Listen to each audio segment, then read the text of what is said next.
Today, we're joined by Gareth Kelly from Rewire NPT, which, if I'm not mistaken, is Neuro Performance Therapy. He's based out in Lisburn, and I, again, have not met you before, so it's a pleasure to meet you here. I'm excited to kind of get some of your story, because it looks, from what I've seen on your website, like a pretty interesting one.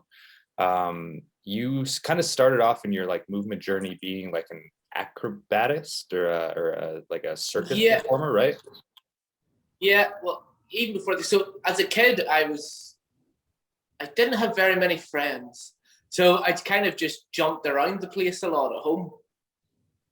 So I was always, like, as a kid, just couldn't sit still, and then I started lifting weights and stuff, at school, as you would do. But then I got sucked into the circus world. I went down one day to a trapeze class, and I was lifting people on the trapeze, and I was like, "Oh, I'm good at that. I can throw people around. I'm okay at this. I'm either going to be a bouncer or an acrobat." So that's how it started. Yeah, straight into the circus from there. Crazy. And you got to like a kind of high level with that, like you were touring and stuff? Oh yeah, so I went through normal, like, just sort of community circus type thing and training with people the odd time. And then I ended up applying for a degree course over in London at a place called Circus. It's now called the National Centre for Circus Arts. And that's kind of like a feeder school for like a lot of Circus Soleil and the Seven Fingers and all those kind of big touring things. But I went off on tour around America, and then I came back, and during training one day, that's when actually I had my big bad accident. One of my big bad accidents. I had a few during circus school time as well. What happened in your accident? What took place? So, which one? The ones in circus school, or the one out, the big one? The big one, yeah, either or. Well, in circus school, I had a small fracture in C4 that nipped the edge of my spinal cord, so I lost the power in my left arm once over Christmas. But I thought I just creaked my neck, so we still went to the pub, and guys were doing handstands on my heads for drinks, and I didn't know because I was drunk. But the big bad one was after I came back on tour. We were practicing a thing called Russian bar. So it's like a big pole between two bases, and they spring somebody up and down, and they use it like a trampoline. And in training one day, we just got it slightly wrong. So the girl landed really close to me. So it was about 500 kilos went down through my spine. And L4, L5, and S1 broke. And I didn't know they broke. I thought I felt something go, and my back just went rigid, the muscles. And I thought I'd slipped the disc, basically, and went home and went to bed. Got up the next morning. Well, I didn't get up. I woke up the next morning and did not get up. Yeah, that sounds like a horror story. To think that it's so easy for body to, I mean, you were an elite athlete at the time comparative to like what your activity level is in a normal person's, and for you to not have the perception of your spinal cord being broken, or your spine being broken, not your spinal cord. Yeah, it was so weird. I think it was such a severe incident that it almost, it's kind of weird. Like, I think it was so severe that I was in almost instant shock. Yeah. And actually then, so anybody looking would be like, nothing's happened. Oh, he's just tweaked his back. Yeah. But actually it was so severe, it didn't look severe, if that makes sense.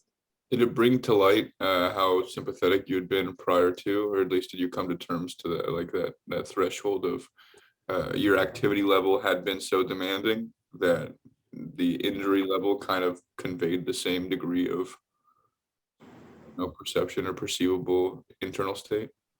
Yeah, I think so. I think I was so focused on what we were doing, because with Russian bar, there was no safety lines or mats underneath it. So if the person hits the ground, usually if the flyer hits the ground, they're dead.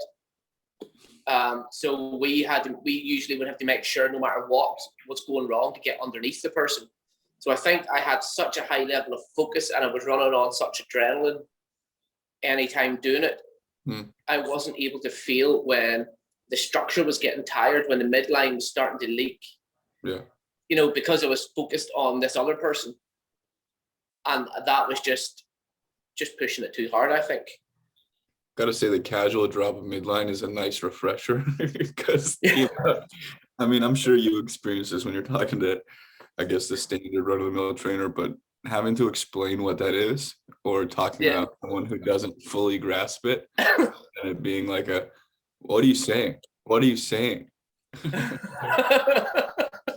But that said, at the time, I'm sure you probably didn't really have a concept of what like midline was, or probably the neurology of the system, right? You hadn't really gotten into that like information yet.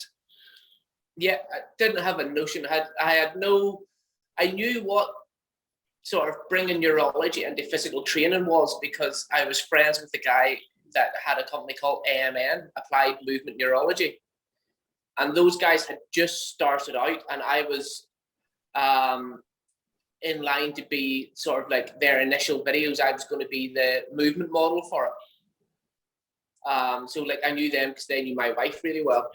But I had no idea about anything about it. I just knew it was a thing they were starting to do. But I was always even when I was young, I was really quite interceptive. I was very internally turned. So I had really good spatial awareness, and I could feel, like I could tell where my joints were in space. I could tell how everything felt.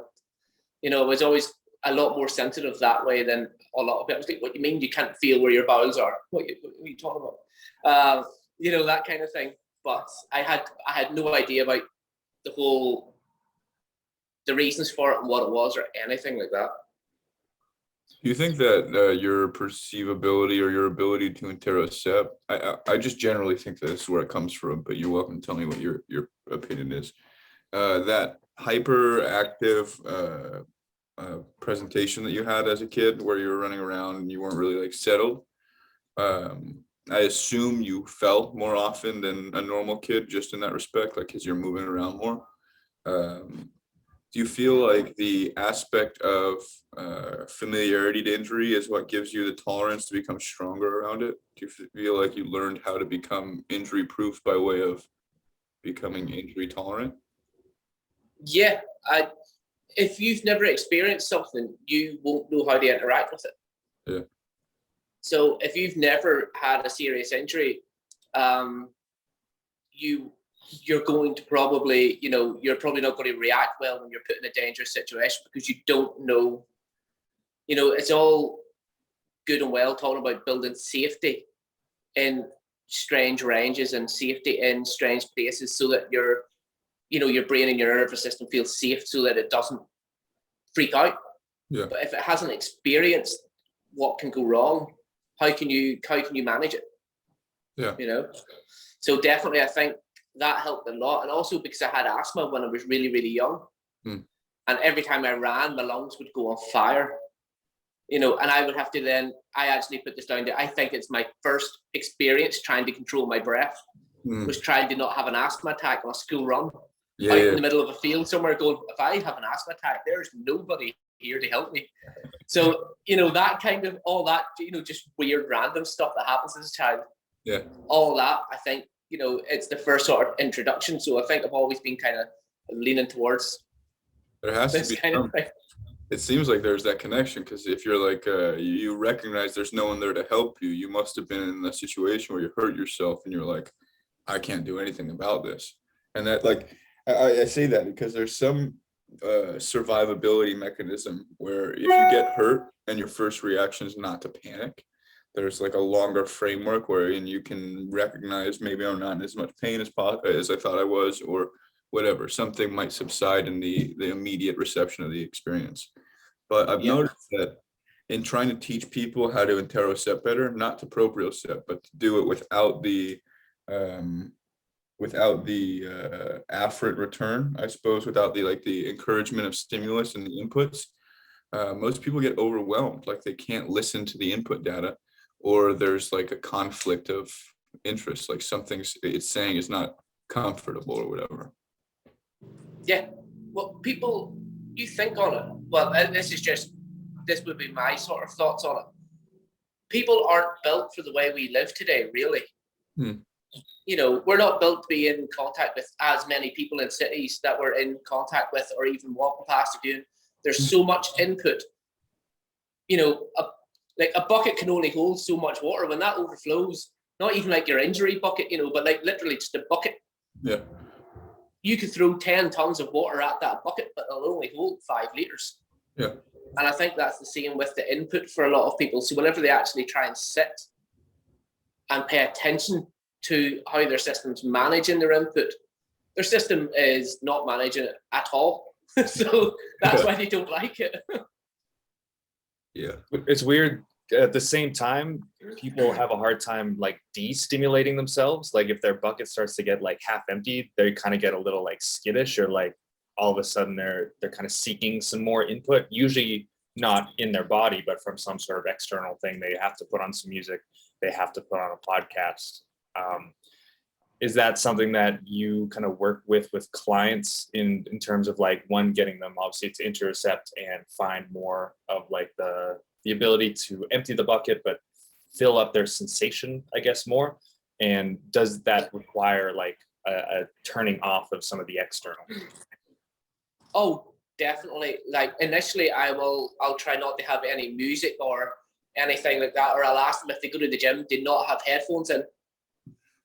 Even if there's music on the thing, but having headphones in, the sound coming in, stimulating the hairs and everything, it's different from headphones, because you're knocking out all of this ambient sound around you as well. And even that, sometimes for people find that super uncomfortable. Just not going to the gym with headphones in. And not just because they're going to get chatted to by some gym rat, but like, but just in general, it just makes them feel. Ugh.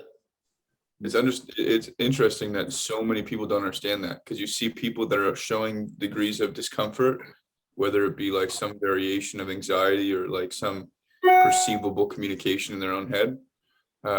But most people are working with a lack of coherence in their sensory inputs, and they're not coming to terms with it. They're not like making attention to it. So it turns out that it's like an emotional disorder, or it's a mental disorder. It's never something that coincides with an undertrained or an underprepared nervous system. It's always a disability, and people fixate with it. They moniker, this is their title, and then they're stuck in that. Oh, 100%. I always think, so pain and focus, I always tell everybody it's the exact same thing. It's just focus is before something has gone wrong, pain is after something's gone wrong. Both of them are there to protect you. So pain is like, ow, something's wrong with this limb, pay attention to it. Focus is it like, you're walking along this branch, you better not fall, or something bad will happen to this limb. Yeah. So, different sides of the same coin, but people will use that, like people will use focus to not focus on the inputs. Yeah. Because again, it's a way of protecting them from having to face that something isn't working. So they'll use focus for totally the wrong thing, but they won't even know they're doing it. They will focus on something else. How weird is that? They're living in their head. They're consuming more fuel as a byproduct of their like rushed pace of thinking. And they have no perception that they're draining the supply that they're trying to attribute to something. Like it's like driving out of the gas station, but you've like punctured a hole in your gas tank, and you're doing your best to just see what happens. Yeah. Oh, there's some people have many holes in their gas tank. Yeah, dude. I was living with like, I was just like, I had to be connected to the tank, or I'd just be walking around like, I had no idea how worked up I was all the time, like living in a space of like, my insides aren't turbulent enough. Let's put something else in here. Yeah. Oh, let's drive with a flat. It'll be fine. Yeah. I mean, if everything else in your environment's wrong, then it makes things that are wrong inside a little more comfortable. It's like a proof of concept, or proof of privilege, or whatever. Definitely. That one breeds the other. Yeah. Definitely. So you would have had literal like holes in your bones in your spine coming off of that bad spine break. How was the rehab? Did you kind of have a more standard traditional approach? Well, oddly enough, so back in the day, I used to be really hench. And so I didn't know that I broke anything for a year. Yeah, let's just walk this. Wow. Yeah, so I thought I just slipped the disc. So I was in bed the first day. The next day I just got up. Yeah. The wife, who was the girlfriend at the time, put my socks on. So I did loads of stretching and things like that. But I do remember at one point, and I still trained. I still did like gymnastics rings. Dude. But then I would suffer for about 3 days afterwards, and I'll have to do loads of flossing and like things like that my physio showed me before, and when I was at circus school and stuff, just to function. And I would lie on a ball for about an hour a day trying to massage out my back. Little did I know that was what was keeping me together, was my two big massive back muscles, my two big QLs. And then I sneezed one day on the tube and just fell over. And I was like, basically, I was like, fuck this shit. I can't be. What is going on here? Yeah. So then I went, I saw my wife's friend, Luke from AMN, and he did some cranial nerve testing. And then at one point, all the strength just drained from me. And he goes, you should probably go get an MRI of your spine. And I went, okay, why not? Off I went, and they went, there's 3 healed breaks here. Oof. You know, and not only that, they were going, and more than likely, there's a hell of a lot of scar tissue around your nerves and everything. That's why you're in so much pain. I was like, oh, that makes sense. You know, I was like, oh, okay. So then I went and trained with Luke for a bit, and that was it. That was my door into neurology. It's a pretty good door that you had to be dragged through. I know. I was like, it's fine. I've just slipped the disc. It's okay. Yeah. It's such a casual response to something that's so severe. even I put it down to not knowing. If I knew, I would not be as casual. Dude, yeah, that's fair. But I think that was probably a little bit intentional. Like, let's see if I can push through it. It'd be better if I could just prove to myself I can push through it. Oh yeah, totally. Because one of the things I did before at circus school was on my left arm, I tore everything except I tore all 4 rotator cuffs, all of the delts, the supraspinatus, and it was kind of just basically a few tendons and skin holding the arm in from flying trapeze. And I didn't went and got a cortisone injection and then had it strapped up and rehabbed up and kind of just left it. Has it had damage since the cortisol injection? Did you find that was like a bad route for you? I think it made the healing process longer. Okay. Because it got rid of the pain. Yeah. For about 2 months, but the pain's there for a reason. Right. So I was doing things I shouldn't have been doing. Yeah. I feel like, you know, one of the best educators, sorry to interrupt. I feel like that's one of the best ways to just, if you're in pain and you negate the sensation or the interest in the sensation, it's a really good way to like not prioritize how your body's going to perceive motion in the next little bit. But if you walk with mind of pain, not necessarily limping, but creating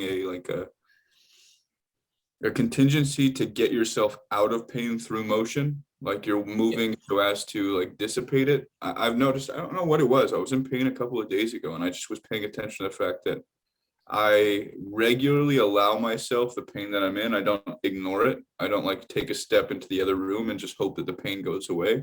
Like I step in the room with it and I fight that shit. Yeah, because see, when you pay attention to it and you focus on it. Yeah. Because again, I always, pain and focus are 2 sides of the same coin. Right.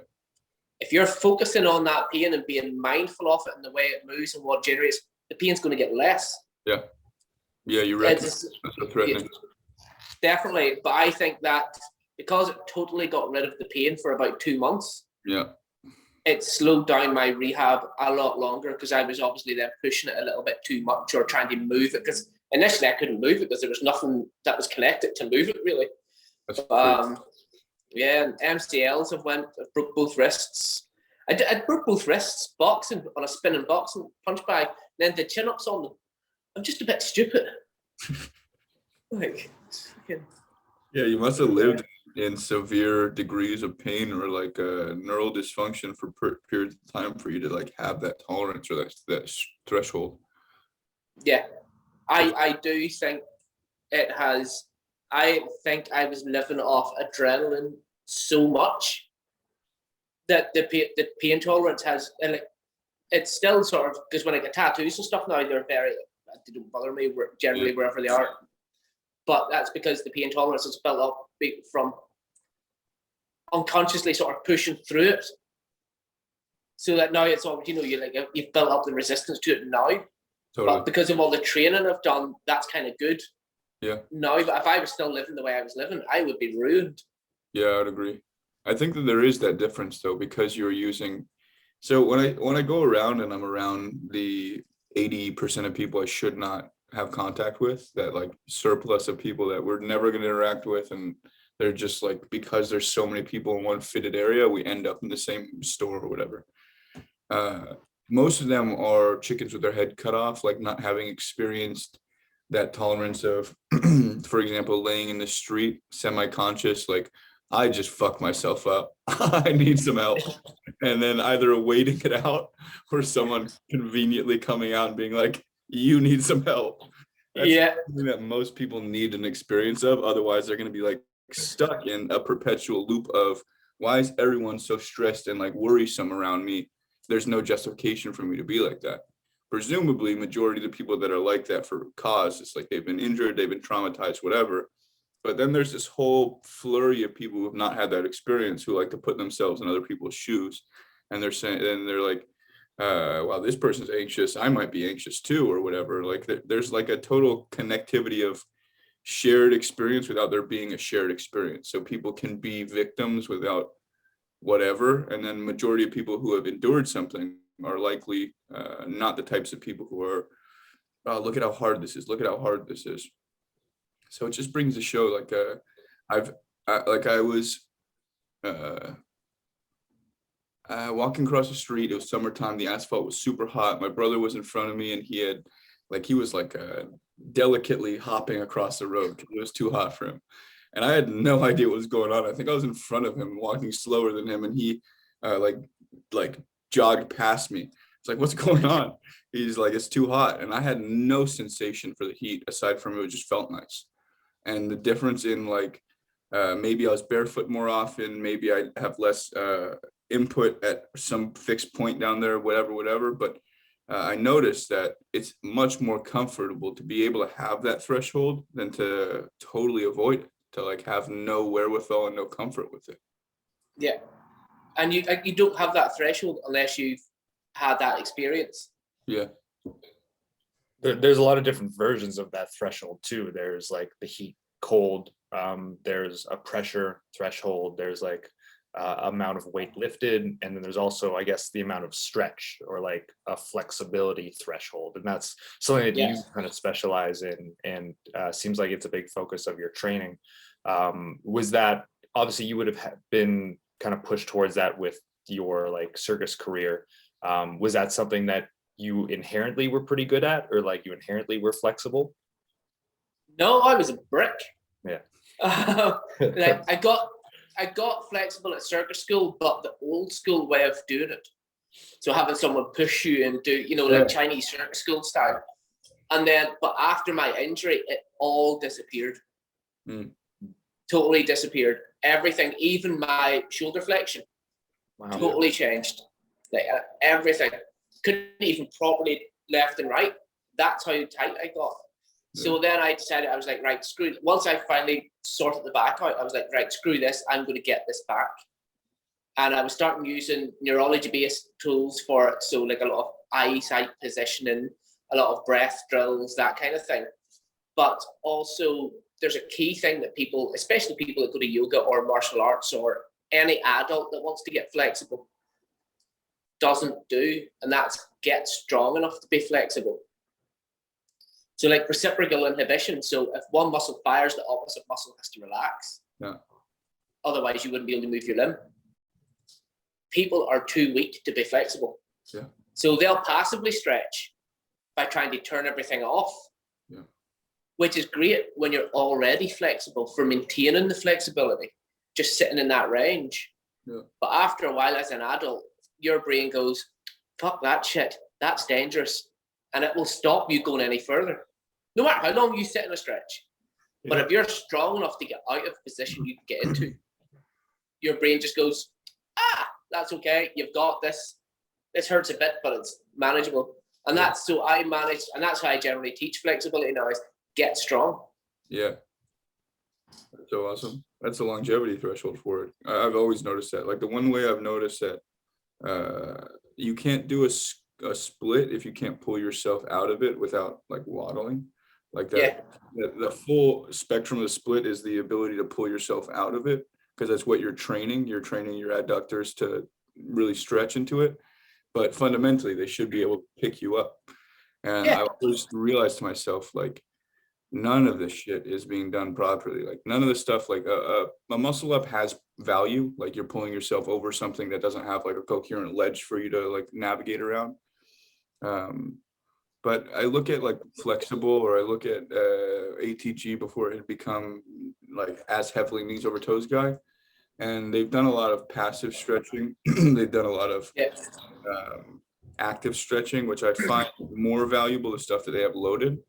But the stuff that I don't love, which I find, I have my theory about it, but he'll do like a dunk and then he'll go into a squat or split. He doesn't put on a bunch of muscle mass. This is the thing that bothered me, that he didn't have a ton of muscle mass, but he was pretty flexible.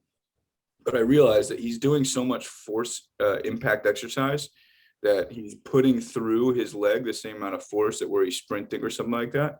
So there is that degree of intake that he would have if you were doing something that would be strength building.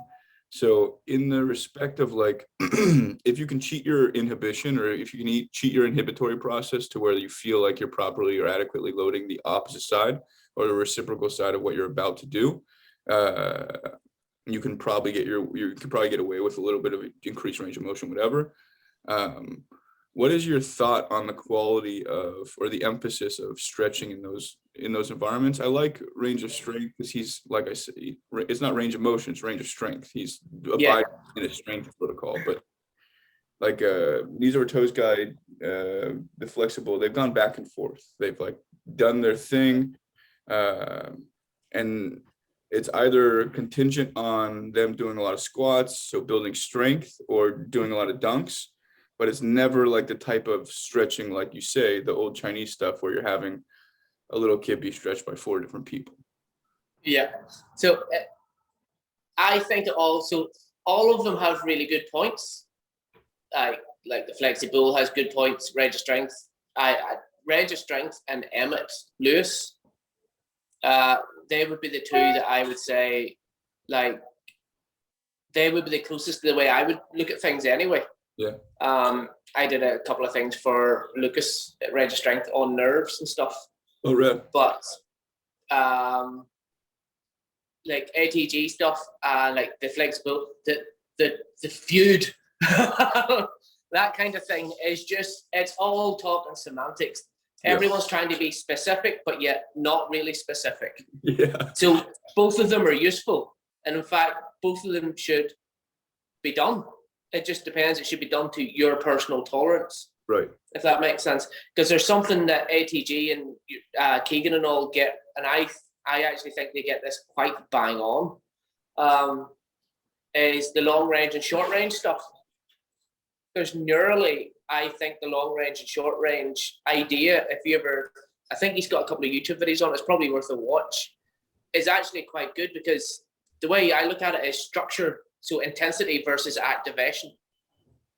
So whenever you get into something that ATG, for example, calls long range, so like the back lever or something, you know, yeah. So it's really, really long range, it's more tendon heavy.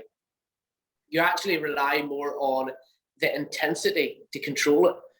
Right. So what you're relying on is more reflexive action. Yeah. So you're building up the tolerance to that intensity, and there's more reflexive strength. So it strengthens your tendons and stuff. More activation, so intentional contraction. Like, right. So they call it the short range stuff. It's more muscular based. It's more stuff you can affect. So like holding that position to get a cramp, for example, like doing that. So one is really reflexive and one is conscious. And you do need the both, which I think is really bang on.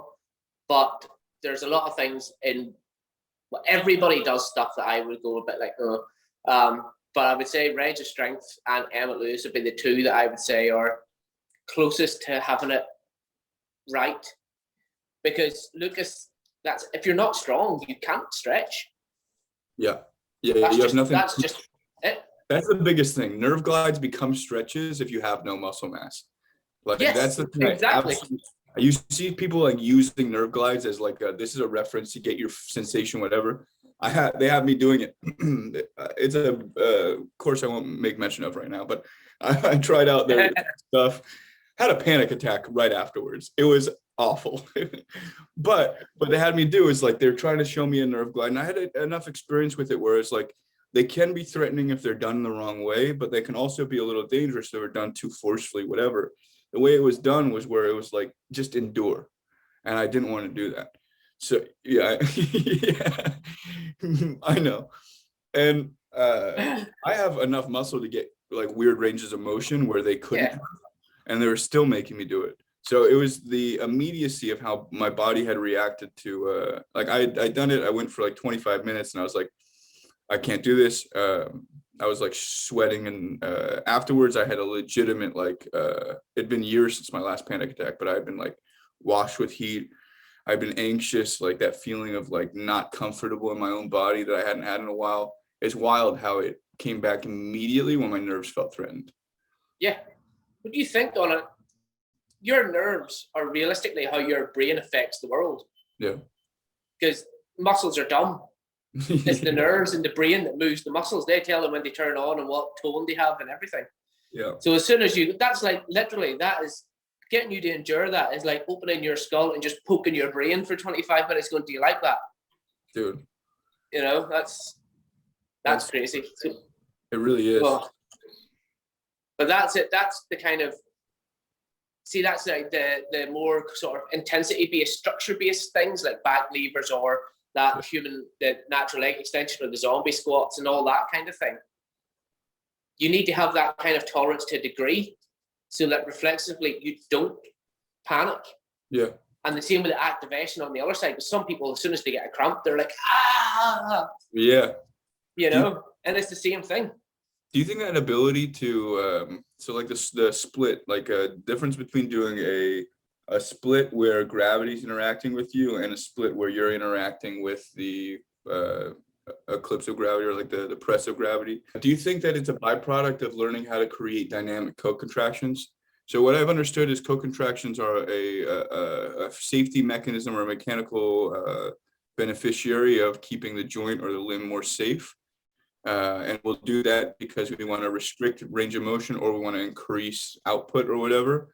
But when I see people doing this kind of stuff, when they're allowing themselves to stretch, but they're also resisting it, it's almost a twofold. It's almost like they're consciously reciprocally inhibiting or allowing it to happen, where the conductivity of the allowance is like, I'm going to let this happen, and then I'm going to resist for every measure that I can't let this happen. And building out that wherewithal, it seems like it's almost a two thought at the same time kind of thing, where you have to treat yourself to feel, so reflexively respond, and then to cognizantly adjust if need be. Do you feel like people who are capable of doing that, like the stronger split that you can come out of, or walking on your hands, whatever it may be, are those people, they've gone so far into the other end of mechanical or neural control that they can co-contract and also be more dynamic than most everyone else? Or is this something different? I have a great belief in, like, for example, in box split. So I could slide down and do the Van Damme splits, right? I could slide down to just off the floor, totally relax, and then tense again. So you have control of the muscles, the adductors and the glutes and everything there. A lot of people, when they get into that, because they aren't comfortable there, they can't control it, it just disappears. And that, again, that's that intensity range. When something is intense, you lose control over it. It becomes reflexive. So you'll go to a point where it goes, no, and it will pull you out, or you'll get injured or something. But you have to then spend time there getting comfortable with it. And the more comfortable you get, the more you're able then to activate it. You're actually consciously able to control it. Because people that don't spend time in it, they're at the mercy of the reflexes. Yeah. So do you think that's how you train your reflexes, in conditioning them to become a little more cognizant of like responses or whatever? Maybe not cognizant, but if you put yourself in that position and you give yourself, say you put your hand to the ground where you know that your limit is, and you give yourself just enough height to retension again, do you feel like if you were to draw through that whatever space that you couldn't manage before, and you're really contracting, you're heavily consciously contracting, you feel like that's the way in which you teach your reflexes to be a little more reflexive, less reactive, like less protective, more responsive? yeah, because what you know yourself, like the brain has that sliding scale of this is probably safe, and then oh shit, I'm going to die. Yeah. And it always likes to be sort of err on this side. Yeah. But if you start exposing yourself to, stay with splits or whatever, to that range, and it goes, oh shit, I'm going to die the first time. Then it does it the first time. It goes, oh, that I didn't die. Maybe I might just get really badly hurt, so it'll come to here then. You're like, oh shit, I'm going to get really bad hurt. Oh no, that's all right. So instead of the reflex is still there, it still kicks in, but it doesn't panic kick in the whole way. It doesn't pump the brakes. It gently presses the brake. Yeah. Which is totally different. And that all comes, I think, from as soon as you feel properly safe, and it's not, frontal lobe, conscious brain feel safe. Right. It's as soon as your reflexive, like as soon as the brain stem says this is okay, brain stem, cerebellum, all as soon as that all goes, lads, this is fine. This idiot just likes to do this. So I was thinking just the other night about the brainstem, or at least mewing and its interaction. And I think like myotomes, for example, how the skin is one of the most functional organs that we have as a byproduct of its connectivity, just because it branches and touches everything else. Our palate and our midline is similarly coordinated, where it branches and touches everything else. In creating the mewing factor, a lot of the throat that we are not presenting is getting caught up in the flexion, or sorry, it's the flex nature of the backside of our skull. So we have a little bit of like overloaded cervical vertebrae that are coming closer to our throat versus our throat coming backward. When I get my throat to come backward, I'm creating a presentation of midline support right underneath the brainstem. And I wonder if in holding that mewing effort, in swallowing, in breastfeeding, in the maintenance of that, is that brainstem conditioning? Is that like, is it, so it is like humming or whatever with the same parasympathetic value, where you feel warm, you feel sorted or soothed. So I wonder if it's like the heating of that one sensory point that gives us that delineation of internal brainstem security. Like, when you ever else more safe than when you have a breast in your mouth, no matter what age? But I think it is like, it's kind of, obviously the brain all feeds at once. Got to make it sound like a vampire. But like, what the brainstem wants, it gets, and then it goes, as you do, like body top, front to back, and kind of like the last bit really to get fed is here. Yeah. So it will take its demands first. So it will be taking all the input from there. It all passes through that gate. So anything you're doing with mewing and creating that stability, that whole kind of, I want to say, foundation for it. Mm-hmm. Because that's what that is. If you draw that line and go down from it, that's a foundation for that to sit on comfortably. Right. If you don't support it, it's not going to feel safe. If you're standing on ice that's cracking, you're not going to feel great.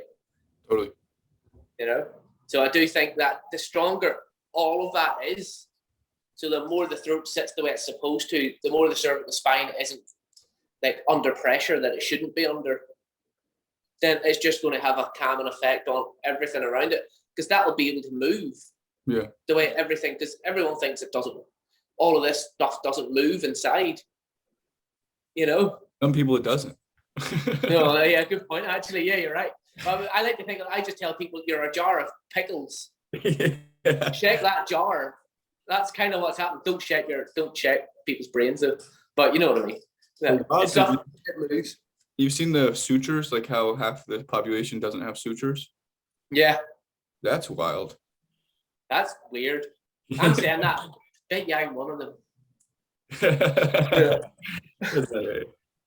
You think about all the expressions that existed in past time, like a numbskull. You'd think that's someone that can run into something and not have Gareth, with say somebody hasn't done much like flexibility training for a long time, how should they approach it? Like, what are kind of some of the I guess potential red flags that they want to avoid? One that I've thought about is like, okay, if I'm trying to get length out of my adductors, should I be only feeling that stretch in like one particular area, or should I be feeling it through the entire like inside of my leg? Do I need to prioritize like feeling kind of this whole myofascial line, or is kind of tackling maybe the tight link in the chain the better way to go? It's kind of a gray area. It depends on the person. It depends sort of where they're starting from. But I always like to think a green flag is basically think of the opposite muscle that you're trying to stretch. Is that working? Is it working hard? Is it tense? Is it pulling you into position? And then the muscle that you're trying to stretch should be working, and you should feel stretched, but it should feel like it's lifting something at the same time, if that makes sense. So it's not actually just, that passive stretch where you just try and accept the pain. Yoga style stretching almost. Because yoga teachers are usually the most in pain people I've ever met in my life. They're just very good at hiding it because they're so passively stretched that they don't have the strength and stability in their joints anymore. Yeah. So you want to make a good structure. If you don't feel like there's structure, like stability in that joint structure, so you'll know, even if you've never experienced it before, you'll know if something's not right in a joint when you're doing something. Do you ever turn a certain way and you go, oh, I didn't like that? Same thing, if you start stretching and just like, just breathe. No, that's come out, reset, go again. Everything should be supported by the structure. And all of the muscles will help build that support. Does that make sense? Yeah, that brings to mind the you see in personalities that can are staying in a habit or like a function or framework. If you stay in doing yoga and that's your framework of exercise, very possible that you become unsupported, or like your personality type starts to dissolve as you have lesser and lesser physical support. Same with anyone. That's not just specific. Like if you're a runner or if you're a triathlete, you're probably going to be burning out even though you do that to remediate your stress, it's probably going to exacerbate your stress and make you way more like coffee personality-esque, just like charged up. Yeah. It's just interesting how that plays out, where someone, if they're doing something so often and they're allowing for their nerves to physically change, then the quality of their output is going to be so different, to where it can change their personality, it can change their behavior, can make certain things more or less comfortable. Yeah, like for example, we go with just yoga and running there. So yoga instructors that I've come across, as I say, a lot of their joints, especially the ones that have hundreds and hundreds of hours of teacher training, and they look super bendy, and you're like, Jesus. No muscle. Usually, yeah, no, that's right. But their joints are not fucked, but they're so unstable. Yeah. And because of that, their nervous system is constantly worried about what the spaghetti body's going to do. So it's freaking out, and that just turns them into, so it almost makes them manic. Yeah. They're so wrecked with anxiety, but they're trying to push through. Like as you say, it's like they're super anxious and they've had 150 cups of coffee. It's that kind of, and that's why then they get deeper and deeper into practicing then yoga, because that's their little dopamine hit. Yeah. That makes them feel that everything's okay and they don't feel like they're going to fall apart. Same with runners. If they run badly and they keep pushing through and they train it, like naturally, we're built to run. Yeah. We only get sore knees and hips and everything if we just run badly. Yeah. Totally. But a lot of people run badly, then they get obsessive about it because, again, that's their little dopamine hit so that their nervous system goes, actually, no, it's okay. Yeah. Yeah. I don't understand that at all. I don't know how you can, if I'm listening to that much input into my body, it drives me fucking crazy. If I'm running poorly, no. Yeah, it literally, the thuds in my ear, I can't do it. No, like I ran a couple of, like I was never a runner. Yeah. And I ended up doing a half marathon with one practice run. And I went out and I was focusing on how I ran. And at the start, I was super, super slow. Yeah. But see, by about halfway through, I started pulling away from the two guys I was running with. Because everything was just like, actually, we're doing all right here. Yeah. This it dawned on me. I was like, oh shit, maybe I chosen the right thing to do. Yeah. You know?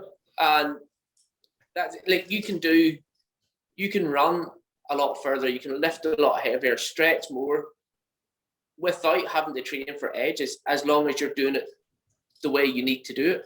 And it's different for everybody, like, but yeah, I think most people need less than what they're probably giving themselves, and they need less variation of that less, just to do like 3 simple things to get done with it after maybe 45 minutes, and then to build your way into being able to do it better, longer, and harder. But like I'll do like generally like muscle ups or something. I'll do them once every fucking 9 or 10 months. Yeah. Don't lose them. Mm-hmm. You know, it's just because when I do them, I really pay attention to what I'm doing, and usually it's enough. You know, and that's the same for everything. People don't pay attention when they train. People don't pay attention to themselves. People don't pay attention to other people they interact with. People just don't pay attention. Totally. God, listen to me. It makes it sound like I'm bitching about everybody on the planet, but they don't because they've grown up in a society where they're getting external influence. So they're watching TV shows. They're always listening to music. They're always, they don't quite sit with themselves. Yeah, it's always experiencing the stimulus, never experiencing the stimulated. They're not interocepting. It's just a big difference between the two. I see a lot of coaches being like, we're improving how they're picking up on what you're having something do something. You're not teaching their brain. You're teaching how to respond to something, interacting with their brain.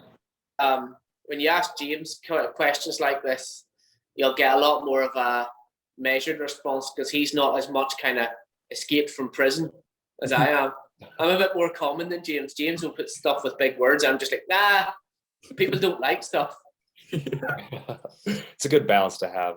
Last thing before we unfortunately got to finish up, and we'll definitely get you back on, and I'm sure we got plenty we could go on about for hours, but for somebody who's, again, like kind of assessing what their body needs, and maybe in terms of like a flexibility standpoint, how do you kind of determine what positions to prioritize? It all comes down to what do you want to do. Mm-hmm. If you want to squat deep, then that'll dictate what you need to do. If you want to do the splits, that'll dictate what you need to do. If you want to run a 5K, that'll dictate what you need to do. The starting point should always be what is the end goal. Yeah. And do you think there's any in terms of just like general longevity, or in general for, say, your gait, any particular ranges of motion, or just like relievement of neural tension that people probably should have as like a foundation that will allow them to kind of get everything else that they want, or all their more specific goals, a little easier? I would say the foundation of everything, I would generally say, is good peripheral vision. Work peripheral vision, work near far, because that is just keep, if those two are really bad, you're going to have a wonky ass gait. Yeah. You know, that's never you know, for most people if they're not experienced in any neurology. Like that's no gait Yes. system is being like, all right, pay attention to where your head is in space. Even That's it. like David Weck's talking about this, which I'm sure if Yeah. you want to see, have you seen the head over foot thing where the head's Yeah. down? Yeah. That's it. Like, and another thing I would say, see if you're at the gym, I don't like treadmills. Yeah. But if you're in the gym and you're running on a treadmill, you know the way they're always, which you don't know why, because they're always banked against the mirror, so when you run, you can see your tits bounce. You know? But do you know the best thing? Stare at your own eyes. Yeah. Your eyes should not move. Everything else should move around your eyes. Yeah.